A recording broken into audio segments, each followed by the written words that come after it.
इसके पहले कि हम शुरुआत करें, मोटे तौर पर मैं आपसे ये बोलना चाहूँगा कि ये सेंटर फॉर आईएएस प्रिपरेशन जो तक्षशिला के नाम से है, इनिशियली ये एक यूट्यूब चैनल है जहां हम करंट अफेयर्स को लेकर बातें करेंगे। और जो एस्पेरेंट्स हैं जो तैयारी कर रहे हैं उन्हें पता है कि करंट का जो ओवरऑल वेटेज है वो प्रीलिम्स या मेंस या इंटरव्यू या ऐसे राइटिंग में किस तरह से बढ़ रहा है, उन टॉपिक्स की एक डीप अंडरस्टैंडिंग होना ज़रूरी है। और उससे भी ज़्यादा ज़रूरी है कि जब हम आंसर राइटिंग करें तो उसको इतना इम्पैक्टफुल मैनर में लिखें कि हर समय 1, 2, ढाई 3 नंबर उसमें ज़्यादा ऐड ऑन कर सकें। इन्हीं सब कोशिशों को लेकर ये यूट्यूब चैनल क्रिएट किया गया है और हमारी कोशिश है कि हम आपकी थोड़ी बहुत भी समस्याओं को एड्रेस करने में सक्सेसफुल रहे। तो आगे फिर इसे नई योजनाओं के साथ लाने की कोशिश करेंगे। लेकिन फ़िलहाल हम बात करते हैं अग्निपथ स्कीम जो गवर्नमेंट लेकर आई है उसके बारे में। आगे आने वाली स्लाइडों में हम देखेंगे कि किस तरह से हम अग्निपथ स्कीम को ज़्यादा डीपली मैनर में अंडरस्टैंड कर सकते हैं। उसके थ्रू किस तरह से इंडिया का जो डिफेंस एरिया है उसके लिए जो मेजर चैलेंजेस हैं, या गवर्नमेंट इस तरह की स्कीम क्यों लेकर आई, इस तरह की स्कीम लाने के क्या नफ़ा है क्या नुकसान है, इन सारी चीज़ों को चर्चा करेंगे। और फिर एक आंसर राइटिंग के रूप में इन सब चीज़ों को कैसे एकोमोडेट करें इस पर बातें करेंगे। तो आइए हम सबसे पहले पहली स्लाइड की तरफ देखते हैं और इस विषय को समझने की कोशिश करते हैं।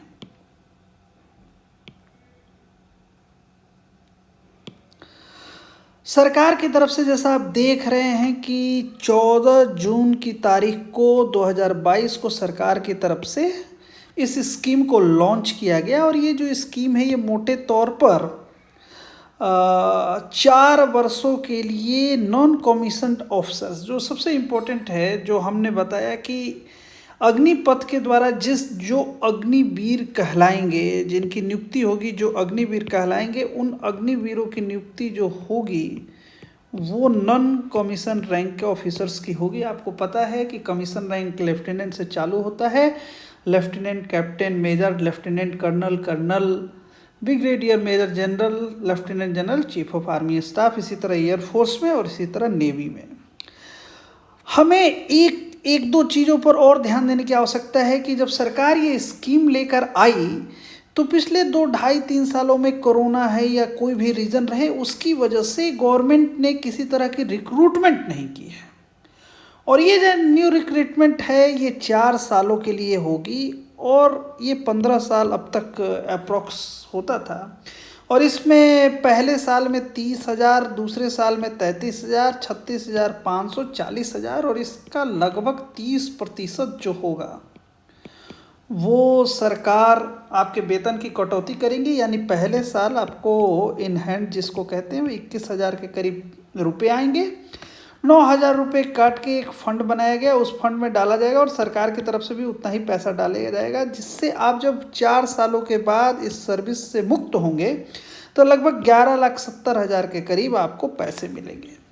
मोटे तौर पर जब आप देखेंगे तो आप ये समझेंगे कि इस स्कीम के द्वारा जो सैनिकों की नियुक्तियां होंगी उसमें पेंशन और ग्रेजुएटी की भूमिका नहीं होगी। इसको लेकर बड़ा नेशन वाइड प्रोटेस्ट हुआ, लेकिन आज जब मैं वीडियो बना रहा हूँ तो उस समय ये देख रहा हूँ कि लगभग 2-2.25 लाख से ज़्यादा लोगों ने इनरोलमेंट के लिए भी अप्लीकेशंस किए हैं। तो एक नेशन वाइड प्रोटेस्ट अलग चीज़ है, लेकिन कहीं ना कहीं ये दिखाई देता है कि इस स्कीम को लेकर इसके माध्यम से सेना में जो भर्ती प्रक्रिया है उसके माध्यम से लोग की जाने की रुचि बनी हुई है। अब हम समझते हैं फिर आगे कि इस तरह की नियुक्ति का आर्मी के ऊपर क्या असर होगा।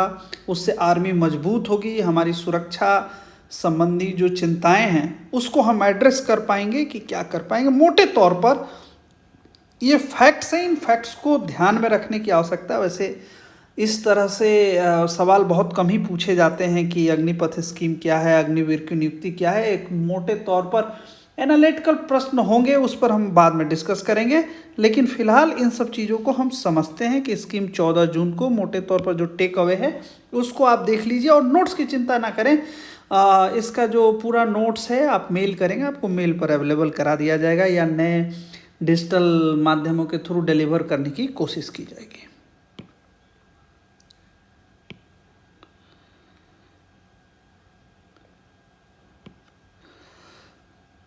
जब हम किसी भी विषय की तैयारी करते हैं तो उस तैयारी करने के क्रम में हमें यह समझना चाहिए कि एक एस्पिरेंट्स के रूप में, एक सिविल सेवा के परीक्षार्थी के रूप में बड़ा ही ये नेक टू नेक टाइम की बड़ी फाइटिंग होती है।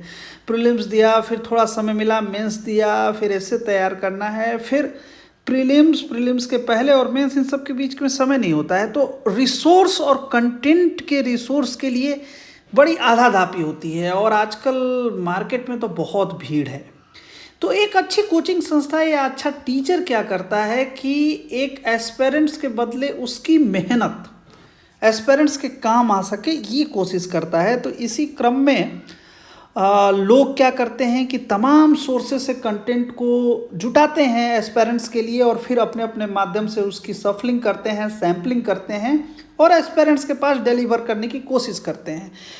ये चैनल चूँकि करंट अफेयर्स को लेकर ही डेडिकेटेड है, तो करंट विषयों को हमें समझना है, लेकिन हमें ये भी समझना है कि अगर हम करंट को स्टैटिक के ऊपर देखेंगे और समझेंगे तो हमारी अंडरस्टैंडिंग बड़ी बेहतर होगी और फिर उसको आंसर राइटिंग के वक्त, हमें लिखते वक्त जो हमारी सोच है वो स्पष्ट तौर पर उभर के आएगी। हम पॉइंट्स में लिख पाएंगे, हम ज़रूरत हुआ तो डायग्राम डेवलप कर पाएंगे, ग्राफ कर पाएंगे, उसका रिप्रेजेंटेशन बढ़िया कर पाएंगे कि उसमें हम 1, 1.5 या 2 नंबर ऐड ऑन कर सकें। चलिए अब इस स्टेटमेंट को देखते हैं। अब जैसा कि आप देख रहे हैं, so dreadful is the prospect of a military defeat and so horrifying its consequences that nations are willing to go to any length to avoid such an outcome. It is for this reason that national security has been historically dimmed worldwide by economics and not shoulder as the first charge on the treasury. अगर आप मोटे तौर पर ये जो लेख है, ये अरुण प्रकाश जो एक्स नेवी चीफ थे उनका लेख है और ये इंडियन एक्सप्रेस में आया था। मेरी याददाश्त अगर सही है तो वो संभवतः 2004 और 2006 के बीच में नेवी चीफ रहे हैं।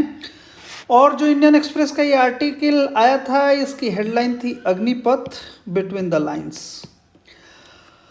ड्रीडफुल मतलब किसी चीज़ की भयावह, मतलब मिलिट्री की डिफीट, किसी देश की आर्मी की पराजय अपने आप में मतलब सोचते ही इतनी भयावह होती है और उसकी इतने हॉरिफाइंग कॉन्सिक्वेंसेज होते हैं कि कोई भी नेशन किसी भी सीमा तक जाकर इस पराजय को रोकने की कोशिश करता है। और यही एक कारण है कि वो जो हार होती है, देखिए इस सेंटेंस को बहुत अच्छे से समझने की ज़रूरत है। वो जो हार होती है, वो हार फर्स्ट चार्ज का जब आप मीनिंग देखेंगे ना, तो ये एक देखा जाता है कि एक बोझ होता है। वो होने वाली हार जो होती है एक बोझ होती है ट्रेजरी के ऊपर, ऐसा अर्थशास्त्री बोलते हैं।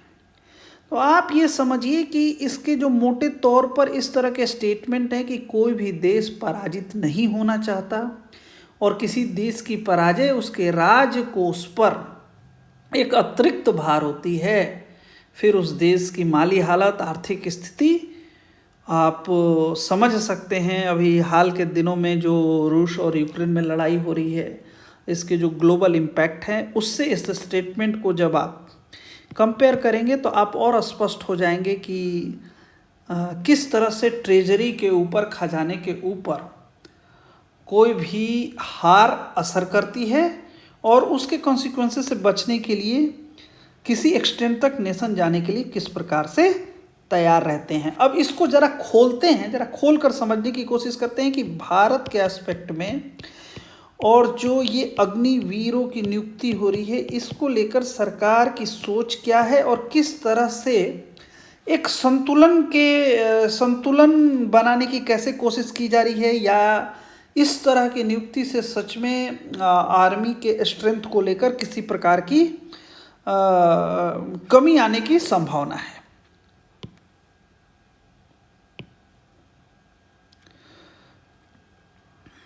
जैसे कि मैंने चर्चा की थी कि आप देखेंगे तो 2015-16 में 71,000 के करीब नियुक्ति हुई है, 16-17 में 52,000, 17-18 में 50,000, 18-19 में 80,000।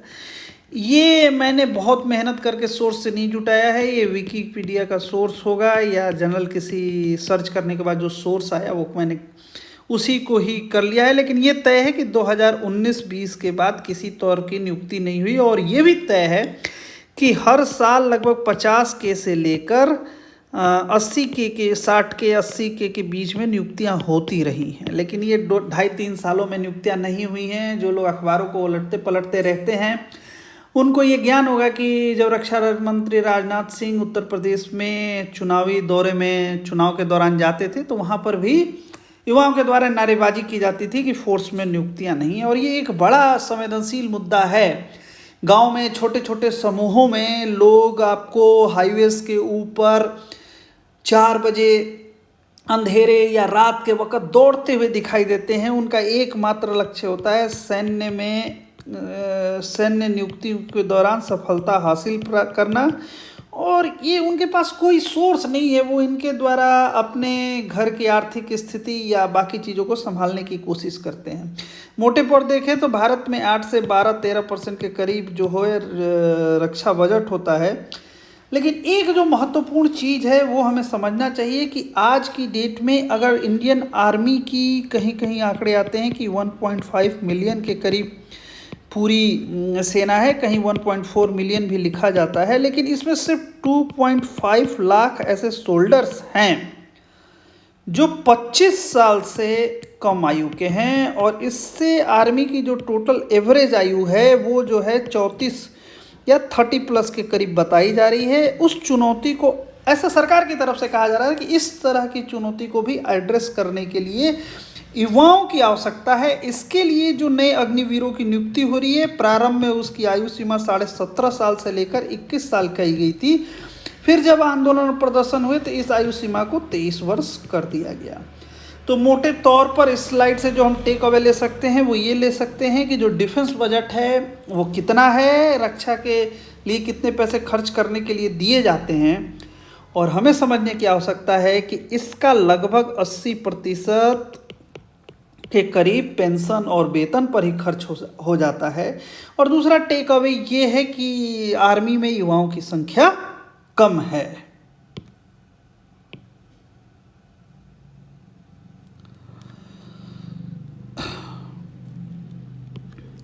अब देखिए, अब जो स्थिति है और हालत है, अब हम जो अग्निवीरों की नियुक्ति की प्रक्रिया ने एक जो नए डिबेट की शुरुआत कर दी है, उसने कहीं ना कहीं, जैसे कभी कभी होता है कि सरकार ना चाहते हुए कुछ ऐसी चीज़ों को छू देती है तो पूरा का पूरा सेक्टर ही ओवरव्यू में आ जाता है, फिर उसका ऑडिट चालू हो जाती है, एक्सपर्ट व्यूज़ आने लगते हैं, उसको एक ओपिनियन बनने लगता है कि उस सेक्टर की हालत इतने समय से ख़राब है, ऐसा क्यों है, ऐसा क्या है।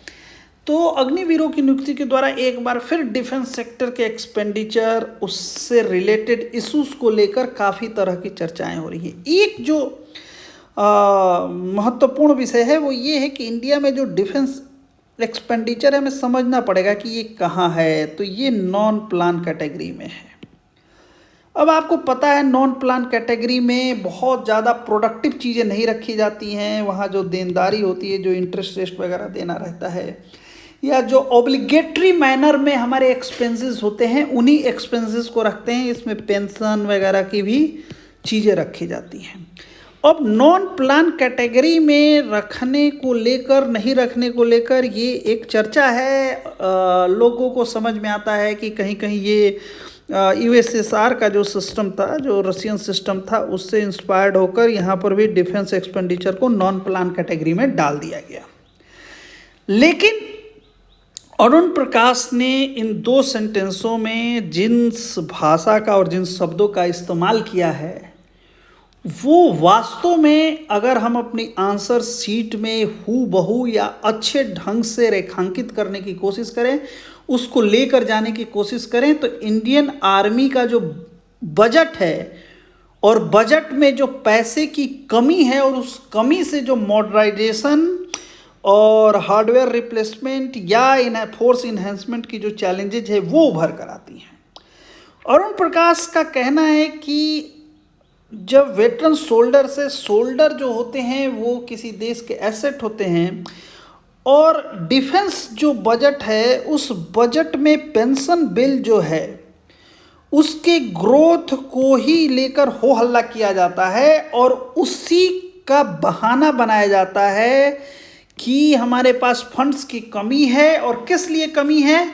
तो हम हार्डवेयर रिप्लेसमेंट नहीं कर सकते, मॉडर्नाइजेशन नहीं कर सकते, इन्हेंसमेंट नहीं कर सकते हैं। यानी जो हमारा डिफेंस बजट है उस बजट का मोटे तौर पर अगर हम देखेंगे मोटे तौर पर तो ये जो हिस्सा है ये लगभग 80% हिस्सा पेंशन वगैरह में चला जाता है।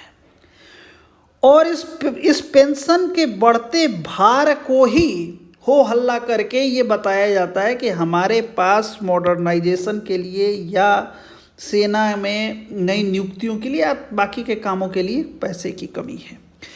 दूसरी एक महत्वपूर्ण चीज़ जो है जो आती है वो ये आती है कि फाइनेंस मिनिस्ट्री की तरफ से वो बहुत ही मतलब वो आर्मी चीफ रहे हैं तो उनकी चिंताएं एक अलग है। और निस्संदेह जब कोई ओपिनियन लिखता है तो वो जिस फील्ड में रहता है तो बहुत ज़्यादा सेंटर्ड ना होकर उन्होंने एक ओपिनियन ड्राइव करने की किया है कि फाइनेंस मिनिस्ट्री क्या कहता है कि instant of finding veg and means of raising essential additional funds for national defence, उन्होंने नेशनल डिफेंस का वर्ड किया है, has passed the buck to the armed forces and demanded that they evolve measures for reducing the pension bill। तो अब finance ministry की तरफ से जब रक्षा सेवाओं के लिए पैसे मुहैया नहीं कराए जाएंगे और उल्टा रक्षा मंत्रालय को बोला जाएगा कि आप अपने खर्चों को कम कीजिए, पेंशन को कम कीजिए, तो फिर ये एक नई चुनौती है। और उनका ये मानना है कि इसी तरह के दबाव में आकर इस तरह की स्कीम की कल्पना की गई है क्योंकि ये 4 साल के लिए है, 5वें साल तक ये एक्सटेंड नहीं होती है। यानी सरकार ग्रेजुएटी देने की भी जिम्मेदारी से मुक्त है, पेंशन की कोई बात नहीं है। लेकिन आपको याद दिलाते चले कि 2014 में जब ये गवर्नमेंट आई थी उसके पहले 1 रैंक और 1 पेंशन को लेकर काफ़ी बड़ी बड़ी बातें होती थी और अल्टीमेटली सरकार की तरफ से ये कहा गया था कि अगर वो आएगी तो 1 रैंक और 1 पेंशन को लेकर इम्प्लीमेंट करेगी और इस सरकार की तरफ से इम्प्लीमेंट भी किया गया। दूसरी एक सोचने वाली बात है उस पर हम डिस्कस करेंगे। While India ranks high on various parameter concerning the armed forces, various parameter concerning the armed forces, आप समझिए हमारे पास न्यूक्लियर वेपन्स हैं, हमारे पास न्यूक्लियर मिसाइल्स हैं, हमारे पास राफेल और सुखोई या मिग इस तरह के एडवांस स्टेज के एयरफोर्स में विमानों की तैनाती, उनकी कमी भी है लेकिन विमानों की तैनाती है। लेकिन ये है कि हमारे आर्म फोर्सेस के पास कुछ इस मॉडर्नाइजेशन या आधुनिक युग के हैं जिससे हम बहुत कमज़ोर नहीं हैं। हमारी सेना जो है एक मजबूत सेना के रूप में मानी जाती है। लेकिन उसी समय हम obviously low on the many parameters of human development, जैसे आप जब हंगर और पॉवर्टी के बारे में पढ़ते हैं तो आपने जयादेंद्र या अमर सेन से रिलेटेड जो बुक है उसमें आपने पढ़ा है कि किस तरह भारत में गरीबी रेखा के नीचे लोग काम करते हैं, किस तरह के चैलेंजेज हैं।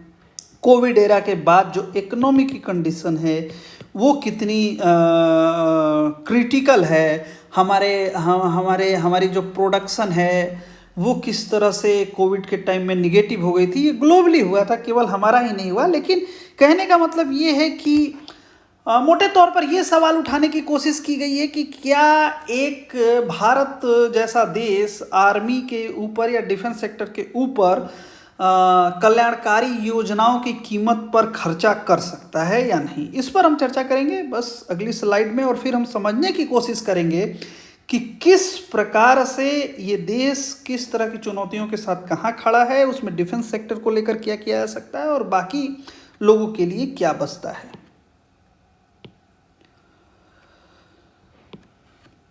ये जो ग्राफ है गन वर्सेस बटर, ये मोटे तौर पर हर देश के लिए, और यूक्रेन और रसिया वार के बाद से तो ये एक बहुत बड़ी चुनौती बनकर आई है। आप देख रहे हैं कि हर जगह इन्फ्लेशन है। फेड ने रिजर्व फेड ने अपने रेट्स को इंक्रीज किया है, ब्रिटेन ने इंक्रीज किया है, जर्मनी ने इंक्रीज किया है। तो हर देश के पास ये डायलेमा रहता है कि हम इसको बोलते हैं गन वर्सेस बटर का डायलेमा। इसमें मोटे तौर पर ये समझने और समझाने की कोशिश की जाती है कि एक सीमित संसाधन जो आपके पास उपलब्ध है, एक देश के रूप में आपके पास जो संसाधन उपलब्ध है, अब आप देखिए कि उस संसाधन को अगर आप रक्षा खर्च की तरफ बढ़ाते हैं पूरी तरह से, तो जो बटर है, बटर का मतलब जो लोक कल्याण की योजनाएं हैं, जो खान पान की योजनाएं हैं, जो शिक्षा और स्वास्थ्य है, बटर का मतलब मोटे तौर पर आप ये ना समझें कि वो ये बटर है जो प्रोड्यूस किया जाता है। तो इसमें ये जो कर्व है, it shows various combination of the amounts of the two goods which can be produced within the given resources and a technology graphical representation showing all possible options of output for two products। तो इसमें आप देखते हैं कि अगर हम उस संसाधन को रक्षा की तरफ बहुत ज़्यादा बढ़ा देते हैं तो हमारे पास इन सर्विसेज में actually butter represents social welfare such a school, hospital, roads, infrastructure, बहुत सारी चीज़ें हैं। तो इसको खर्च करने के लिए हमारे पास पैसा बहुत ज़्यादा रहता है, और अगर हम इधर की तरफ खर्च ज़्यादा करते हैं तो फिर डिफेंस सेक्टर में करने के लिए खर्च ज़्यादा और कम रहता है। मोटे तौर पर हम ये देखते हैं कि इस देश को, किसी भी देश को या देश की लीडरशिप को ये तय करना होता है कि इसका कॉम्बिनेशन कैसे बने। थोड़ा सा इस ग्राफ को हम समझते हैं कि अगर हमें 500 बटर और लगभग 160 गन चाहिए तो लगभग हमारे पास जो भी सोर्स है वो ऑप्टिमाइज्ड वे में यूज हो जाता है। और अगर हमें हाईएस्ट पीक पर बटर भी चाहिए, आप समझने की कोशिश करना, अगर कोई देश संसाधनों से युक्त है, जैसे लोगों को लगता होगा कि ये भारत के लिए चुनौती है, यूएसए के लिए चुनौती नहीं हो सकती क्योंकि उसकी अर्थव्यवस्था बहुत मजबूत है, या वैसे देश जिनकी अर्थव्यवस्था बहुत मजबूत है। जी नहीं, ये जो समस्या है ये सबके साथ है। आप समझने की कोशिश करो, एक ही समय में सीमित संसाधनों के साथ कोई भी देश मैक्सिमम गन यानी 900 और मैक्सिमम बटर यानी 800 उसका प्रोडक्शन नहीं कर सकता है। एक्स को अगर हम इसको रिमार्क करते हैं तो इन सब के बीच एक ए पॉइंट होता है जो हर देश की सीमा के अंतर्गत आता है और उसको अचीव करना बहुत आसान होता है। Anything which is lying on this curve is not achievable, यानी हम पीक पर जाकर यहाँ पर, जैसे यहाँ पर अगर हमने कोई एक्स डैश पॉइंट ले लिया, इसको भी अचीव करना इकोनॉमिकली काफ़ी मुश्किल होता है। तो ये जो लड़ाई है, ये लड़ाई हर देश के सामने है और भारत के सामने भी है। और भारत जैसे इतनी बड़ी जनसंख्या, इतनी बड़ी आबादी वाले देश में, जहाँ पर अभी भी कोविड काल में हमने किस प्रकार से पब्लिक डिस्ट्रीब्यूशन सिस्टम के थ्रू गरीबों को अनाज मुहैया कराया है, गरीबों को सब्सिडी और उनको पैसे ट्रांसफ़र किए गए हैं। तो ऐसी स्थिति में ये ग्राफ बहुत ही महत्वपूर्ण है, और आंसर राइटिंग में इस तरह के ग्राफ और इस तरह के एक्सप्लेनेशन कहीं ना कहीं आपको 1 या 1.5 नंबर इंक्रीमेंटल देते हैं, 2 नंबर भी दे सकते हैं अगर इसको एक्सप्लेन अच्छे से कर दिया गया। तो ultimately the point is that a curve which shows various combination of the amounts of two goods which can be produced within the given resources and the technology graphical representations showing all possible options of output for two products then can be produced using all factors of production। all factors of production ये आपने पढ़ाई है कि factors of production क्या क्या होते हैं, उसको यहाँ में सिर्फ गन वर्सेस बटर के एक्सप्लेनेशन में ये ग्राफ, और इस ग्राफ को दिमाग में रखिए और आंसर के वक्त इसको निश्चित तौर पर लिखने की कोशिश कीजिए। कुछ जो डेवलप्ड नेशन है वो दूसरी थ्योरी पर आते हैं, गन वर्सेस बटर की लड़ाई को वो एड्रेस करने के लिए एक थ्योरी लेकर आते हैं, उसको बोलते हैं इंड वेज मीन्स। यूएसए में ये थ्योरी बहुत चलती है, लेकिन मोटे तौर पर हमें ये समझने की आवश्यकता है कि इंड्स क्या है, वेज क्या है और मीन्स क्या है। कहने का मतलब ये है, ends what is the objective, wage how will the objective be achieved, means what are the resources necessary to implement the strategy। देखिए ये इंड वेज मीन्स की थ्योरी आर्मी के कॉन्सेप्ट में बहुत ज़्यादा चलती है, लेकिन वहाँ पर जो सबसे बड़ी चुनौती है वो चुनौती बड़ी महत्वपूर्ण है, और वो चुनौती ये है कि जो आलोचक हैं वो कहते हैं कि यूएसए ने सेम थ्योरी अप्लाई की, कहाँ, तो इराक के ऊपर, और इराक के ऊपर उसने 2 बार अटैक किया, 1 बार नहीं 2 बार। और उनका ऑब्जेक्टिव क्या था, ये तय था कि इराक में सद्दाम हुसैन की सत्ता को परास्त करना है या उनको सत्ता से हटा देना, ये उनका था। वेज क्या था, आर्मी के थ्रू या आर्म फोर्सेस के थ्रू, और उसको आप ये भी बोल सकते हैं कि आर्मी ऑपरेशंस के थ्रू उस वेज को हमने ऑब्जेक्टिव क्या था, आर्म फोर्सेस को मोबिलाइज करके हमें वो चीज़ हासिल करनी, और रिसोर्स क्या थे, जो हमारे आर्म फोर्सेस थे वो रिसोर्स थे। लेकिन इस इंड वेज और मीन्स की थ्योरी में यूएसए को 2 बार इराक पर हमला करने के बाद भी लोग ये समझते हैं कि यूएसए इस एंड्स को ही डिफाइन करने में सक्सेसफुल नहीं रहा। उसके ऑब्जेक्टिव जो थे उतने उस ऑब्जेक्टिव की अवधारणा जो थी वो बहुत अच्छी नहीं थी, जिसकी वजह से जितने भी मीन्स थे उस ऑब्जेक्टिव को अचीव करने वाले वो सब बर्बाद हुए, सब पैसे बर्बाद हुए। अब हमें ये भी समझने की आवश्यकता है कि the primary nature of any strategy, whether it is a military campaign या business or marketing or games, is the relationship between ends, ways and means। कोई भी हो, हमारा ऑब्जेक्टिव है, here end is the objective such as a global consequence, maximizing market share, neutralizing a crisis, etc।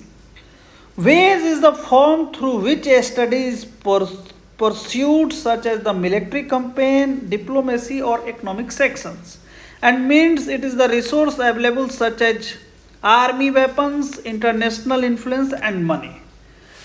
It is critical to make sure that the relationship between end, ways and means is fully understood and thought out। It must be logical, practical and clearly established from the outset. अब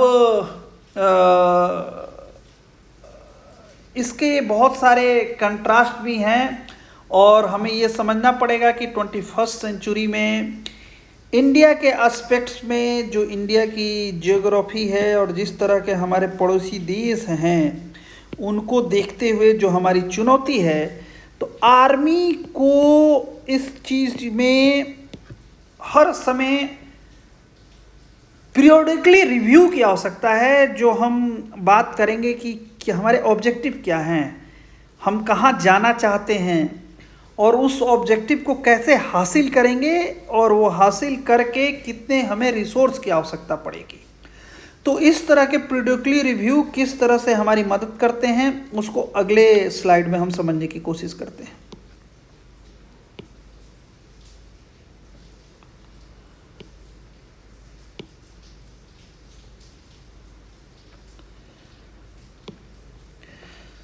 देखिए, हमें समझने की आवश्यकता है कि जब हम एंड, वेज और मीन्स को करते हैं तो सबसे पहले where we stand, where do you want to go and how do initiate to get there.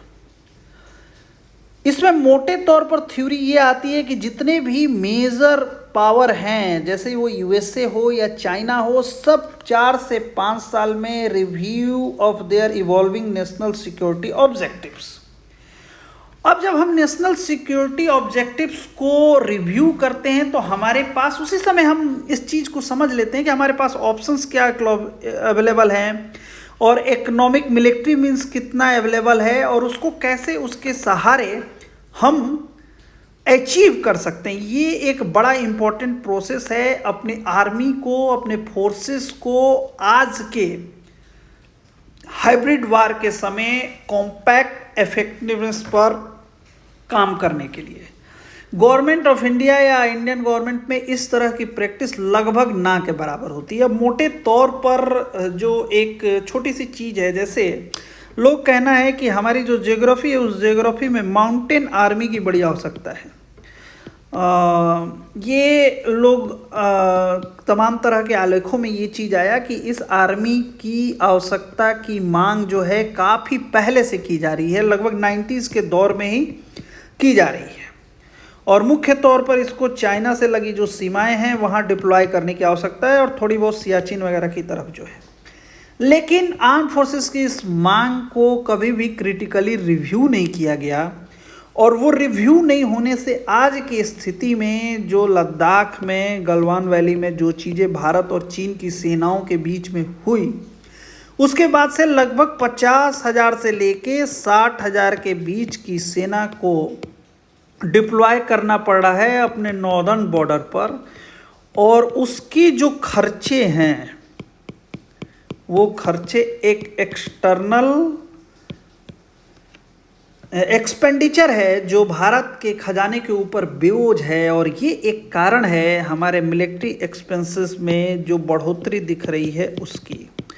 तो मोटे तौर पर हमें ये कहना है कि if we have a system of periodically review, हमने 90s में जो हमारे मीन्स थे उस मीन्स से अपने को एड्रेस, इस तरह की समस्याओं को एड्रेस करने की कोशिश की रही थी और अचानक से जो खर्चे का भार है या जो हमारी तैयारी का भार है उसका दबाव नहीं बनता। इसके अलावा चाइना जो हमारा देश है वो भी बिनियल डिफेंस यानी 2 साल पर वाइट पेपर करता है और ये वाइट पेपर इंटरनेट पर अवेलेबल है। आज के ज़माने में इन सब चीज़ों की आवश्यकता बहुत ज़्यादा है क्योंकि we are mostly living in the era of hybrid war frame. Hybrid war का चुनौती भारत के समक्ष है। अभी रूस यूक्रेन वार के समय जिस तरह से हाइब्रिड वार की बात हो रही है, तो हम एक बार समझते हैं कि हाइब्रिड वार क्या होता है और उसको लेकर हमारी कितनी तैयारी है।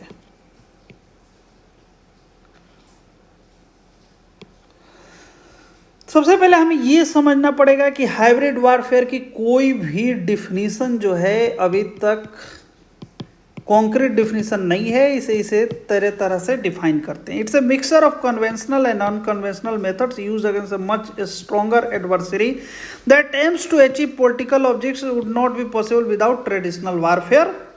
It includes means like economic, disinformation, propaganda, use of proxy, cyber warfare, etc. जैसे मोटे तौर पर आप समझिए कि छोटे तौर पर मैं आपको बताता हूँ कि उदयपुर में एक घटना हुई, वो काफ़ी शर्मिंदगी वाली घटना थी और उसमें एक व्यक्ति जो उस घटना में इन्वॉल्व था, चर्चा हो रही है कि वो पाकिस्तान की तरफ से उसके लिंक थे। इसमें फेक न्यूज़ का डिस्ट्रीब्यूशन होता है, साइबर अटैक्स होते हैं। तो पोस्ट कोल्ड वार चैलेंज जो है वो बिल्कुल अलग तरह का है। हमारा जो चाइना के साथ जिस तरह से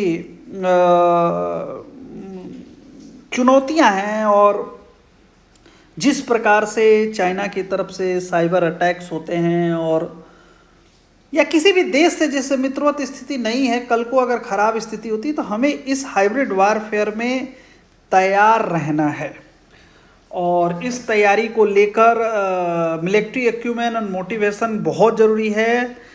और ये एक चैलेंज है कि इसके लिए एक मोटिवेशन की भी बहुत ज़्यादा ज़रूरत है और हमें ये भी आवश्यकता है कि हमारे जो आर्म फोर्सेस हैं वो बिल्कुल मॉडर्न टेक्नोलॉजी के साथ इक्विप्ड हो।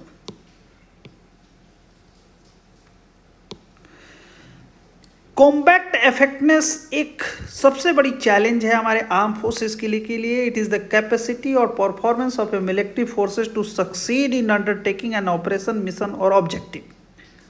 This is a crucial requirement for today's era. आज की डेट में इसको परस्यू करना सबसे बड़ा ज़रूरी है। और यही एक मेजर चैलेंज है कि आज की डेट में जब इंडिया के पास सबसे बड़ी चुनौती ज्योग्राफिकल बाउंड्रीज हैं, उसके पास दो पड़ोसी ऐसे देश हैं जिनके साथ वो लड़ाई लड़ चुका है और दोनों न्यूक्लियर कैपेबल कंट्रीज हैं, तो ऐसी स्थिति में हाइब्रिड वारफेयर और कॉम्बैट इफेक्टिवनेस पर बात करने की बजाय सरकार किस तरह से अग्निपथ स्कीम को लेकर आ रही है और इस अग्निपथ स्कीम से सरकार कैसे इन सारे इश्यूज को एड्रेस करेगी। तो मोटे तौर पर हमें यह समझने की आवश्यकता है कि नेवी और एयरफोर्स में बिल्कुल ये इतने new intern can acquire enough hands on experience, ये एकदम सही बात है कि वहाँ पे जो टेक्नोलॉजी ड्रिवन चीज़ें हैं उन चीज़ों को समझने में कम से कम नए व्यक्ति को 5 से 6 साल लगता है। यानी ये एक तरह से अग्निपथ स्कीम से जो अग्निवीरों की नियुक्ति होगी वो एयरफोर्स और नेवी के लिए बहुत उपयोगी होंगे, इसको लेकर संशय की स्थिति बनी हुई है।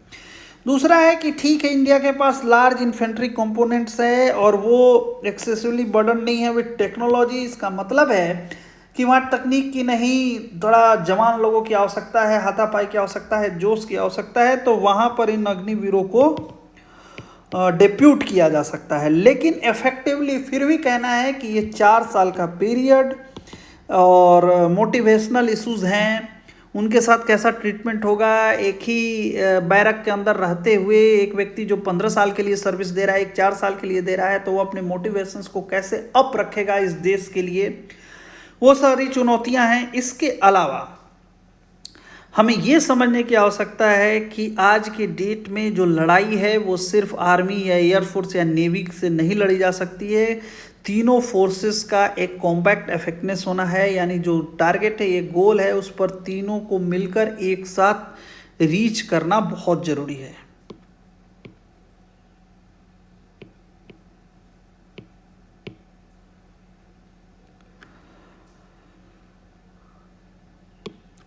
अब भारतीय सेना के पास जो सबसे बड़े इशू हैं, सबसे बड़ा भारतीय सेना का जो काम है, इंडियन आर्मी जो है वो उसका एकलौता काम है भारत की सीमाओं की सुरक्षा करना।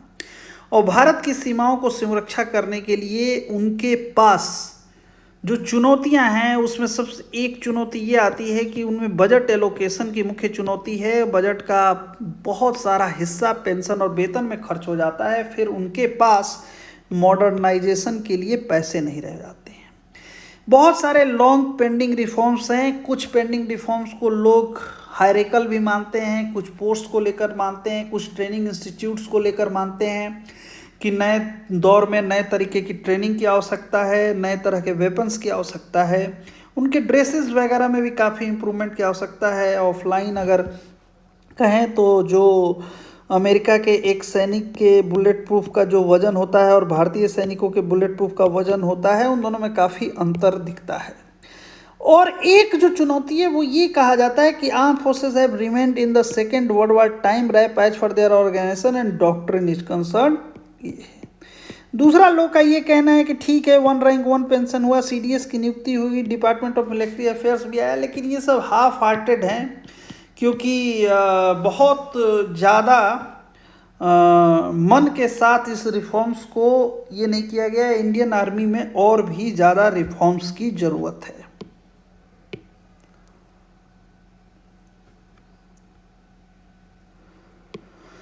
भारत की आर्मी की तात्कालिक जरूरतें क्या हैं? The army need to be empowered both in terms of man and material. हमारे पास जो लिमिटेड डिफेंस किटी है टुवर्ड्स मैन सर्विंग और reward towards material major challenge, इस चैलेंज को हम कैसे दूर कर सकते हैं? इसको दूर करने का सीधा सा तरीका है कि एक देश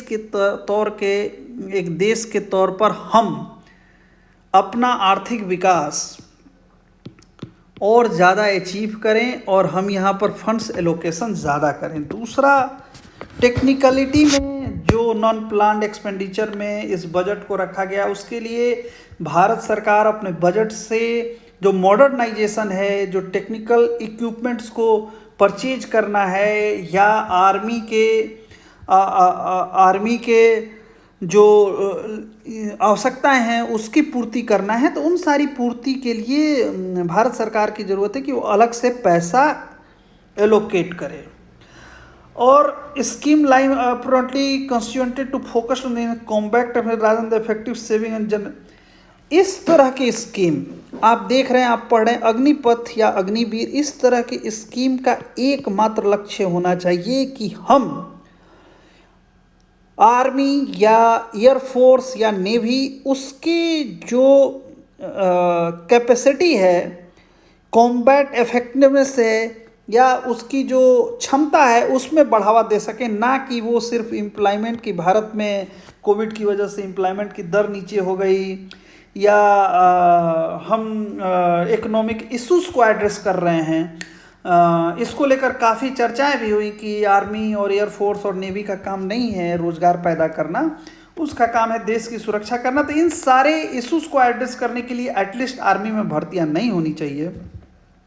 और every rupee allocated to defence kitty deserve maximum bang और द बैक। हाँ, सरकार जो पैसा डिफेंस के लिए एलोकेट करती है, ये सबसे बड़ी चुनौती है कि वो एक एक पैसे के अगेंस्ट में सब बैंक और बैक मैक्सिमम आउटपुट ड्राइव कर सके। तो इसको भी ड्राइव करने के लिए रीस्ट्रक्चरिंग की काफ़ी ज़रूरत है। बहुत सारे कमांड्स हैं, बहुत सारे कमांड्स के अपने अपने ट्रेनिंग इंस्टीट्यूट्स हैं, उसको अपडेट करने की आवश्यकता है।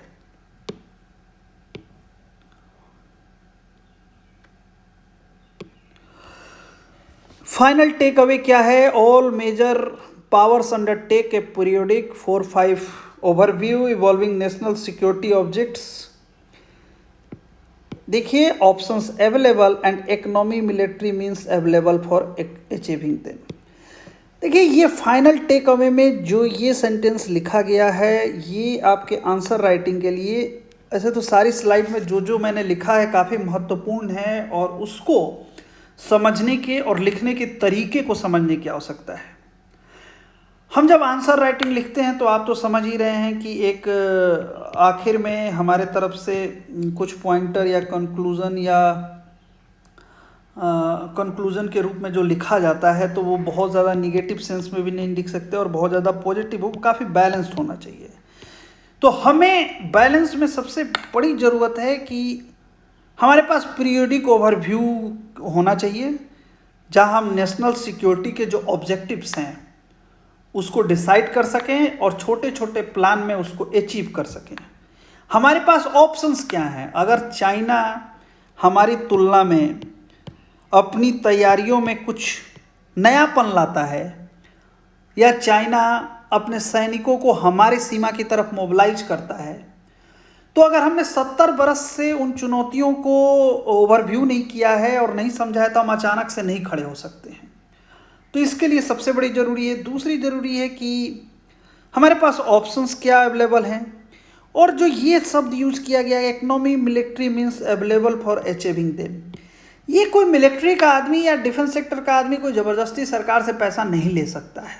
वो सरकार से बात कर सकता है कि हमारे पास फंड्स कितने अवेलेबल हैं, हम किस प्रकार से इन फंड्स का बेटर वे में यूटिलाइजेशन कर सकते हैं। ये process such review automatically generate assessment of existing potential advisory through to national interest military material operational readiness. ये यूएसए में बहुत ही यूएसए द्वारा रेगुलर प्रैक्टिस में अपनाई जाने वाली तकनीक है, और मैं ये चाहूँगा कि ये जो टेक अवे के पॉइंट हैं इसको आप ध्यान से देखें। From here it is short step to estimation of a military capabilities required and funding support them nation will need to generate. The point is that कि ठीक है गन और बटर की लड़ाई है, लेकिन अगर हम वैसी स्थिति में फंस गए कि हमारे पास हमारी मजबूरी हो जाए कि नहीं, हमको बटर छोड़ के गन की तरफ जाना है, हम ऐसी स्थिति में फंस चुके हैं, तो देश के तौर पर हमें समझना पड़ेगा, सोचना पड़ेगा कि हम सेस लगाएं या क्या करें। इस तरह के टैक्सेस आते रहते हैं। तो कहाँ से एक देश के तौर पर देश के लीडरशिप को ये सोचना पड़ेगा कि हाँ, अब वो समय आ गया है जब आर्मी में इस तरीके से काम नहीं चल सकता, इतने डिफेंस बजट में काम नहीं चल सकता। आर्मी में एक रिवोल्यूशनरी रिफॉर्म्स की आवश्यकता है और उसके लिए इतने पैसे की आवश्यकता है। तो एक देश में सरकार के तौर पर क्या सरकार आकर लोगों से संवाद कर सकती है कि हाँ ऐसी स्थिति है, हमें इस तरह की आवश्यकता है, हमारे पड़ोसी इस तरह के देश हैं, हमारी ज्योग्राफी इस तरह से है, हमारी बाउंड्रीज इस तरह से हैं। इसके अलावा डिप्लोमेसी के थ्रू, जैसे हम क्वाड में भी हैं, हम ब्रिक्स में भी हैं, इस बार काफ़ी क्वेश्चंस होते हैं कि ब्रिक्स में भी हम हैं और क्वाड में भी हैं, लेकिन क्वाड में जाना वो एक डिप्लोमेसी का अंग है। वहाँ हमको डिफेंस सिक्योरिटी मिलती है या नहीं मिलती है, वो किसी और टॉपिक पर बात करते देखेंगे, लेकिन इस तरह के भी डिप्लोमेटिक प्रोसेस को भी इनिशिएट किया जा सकता है। और सिर्फ फिजिकल गाइडेंस प्रोवाइड करना, फिजिकल गाइडेंस का मतलब ये है कि फाइनेंस मिनिस्ट्री की तरफ से सिर्फ ये कह देना, या सरकार की तरफ से, सरकार के 2 विभागों में इस तरह की बात होना कि ये डिफेंस बजट है, ये आपकी जिम्मेदारी है कि आप पेंशन को कम करें और मॉडर्नाइजेशन और इक्विपमेंट्स पर पैसा लगाएं, इससे बात नहीं बनेगी।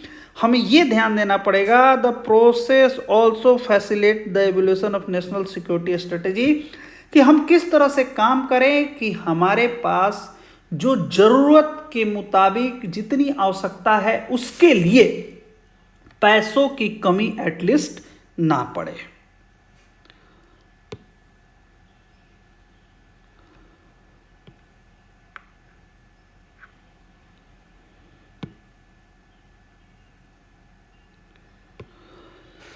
तो आपसे जो चर्चा हुई मोटे तौर पर वो अग्निपथ स्कीम को लेकर हुई। मैं यहाँ पर अब दूसरे तरह से चर्चा करूँगा।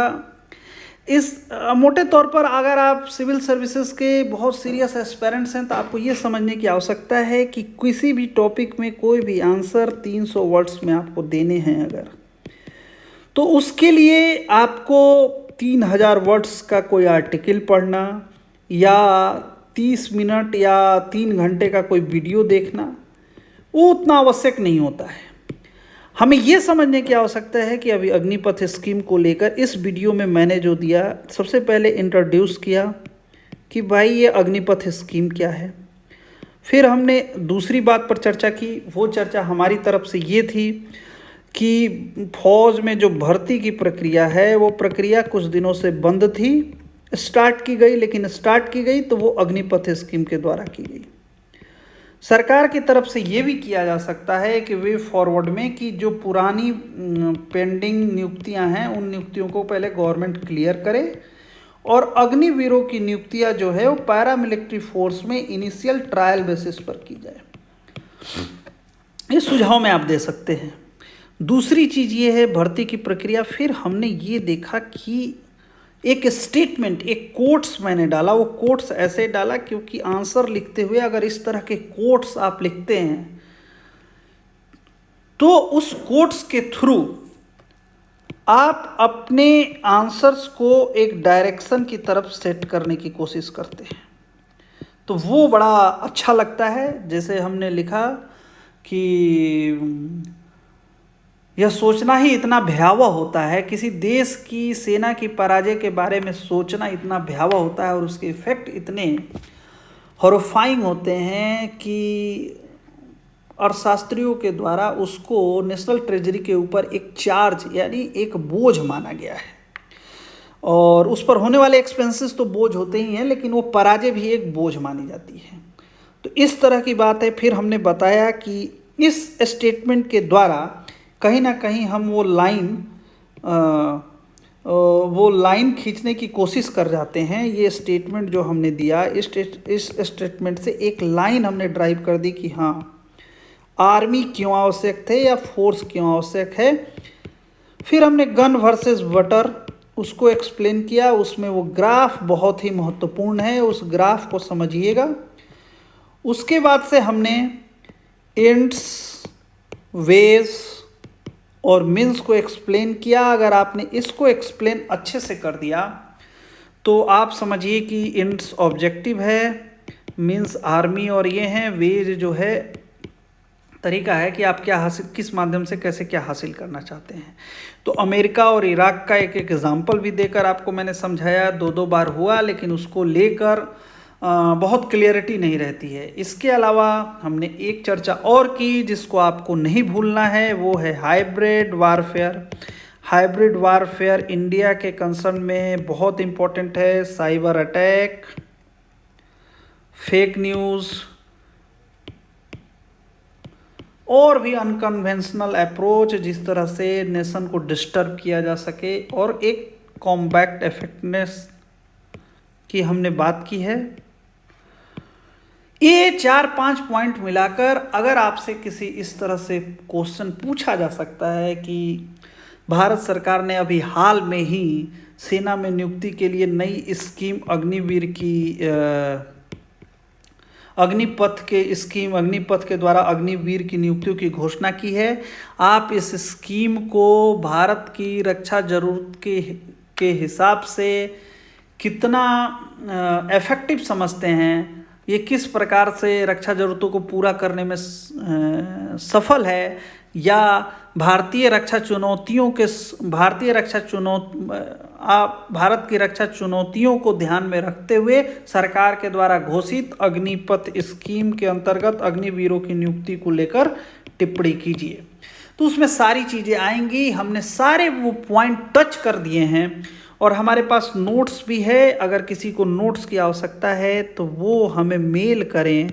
हमारी मेल आईडी है takshila.delhi@gmail.com, या आप कमेंट सेक्शन में भी बोलेंगे तो भी हम आपसे बात करने की कोशिश करेंगे। लेकिन आपका जो ये है मोबाइल नंबर और व्हाट्सएप नंबर देने की कोशिश करें। आगे हम अगले टॉपिक में एक इन्फ्लेशन का टॉपिक है जो चारों तरफ छाया हुआ है, उसको लेकर इकोनॉमिक जो हमारा सिलेबस है इकोनॉमिक का, स्टैटिक और डायनेमिक का, उसको एड्रेस करने की कोशिश करेंगे। इसके अलावा इस तरह के वीडियोस में हमारी जो मुख्य तौर पर भूमिका है वो ये है, हमारी कोशिश ये है कि अगर कोई घटना डायनेमिक चीज़ जो हो रही है जो स्टैटिक के ऊपर की है तो उसको हम बहुत अच्छे से आपको एक्सप्लेन कर सके, ताकि जो 300 वर्ड्स में आपको लिखना है वहाँ आंसर राइटिंग आप बहुत अच्छे से लिख सके। इसके अलावा करंट को लेकर आपको कोई भी दुविधा हो और किसी तरह के सवाल हो तो हमें मेल करना ना भूलिएगा, और कमेंट सेक्शन में भी जाकर कमेंट कर सकते हैं। धन्यवाद।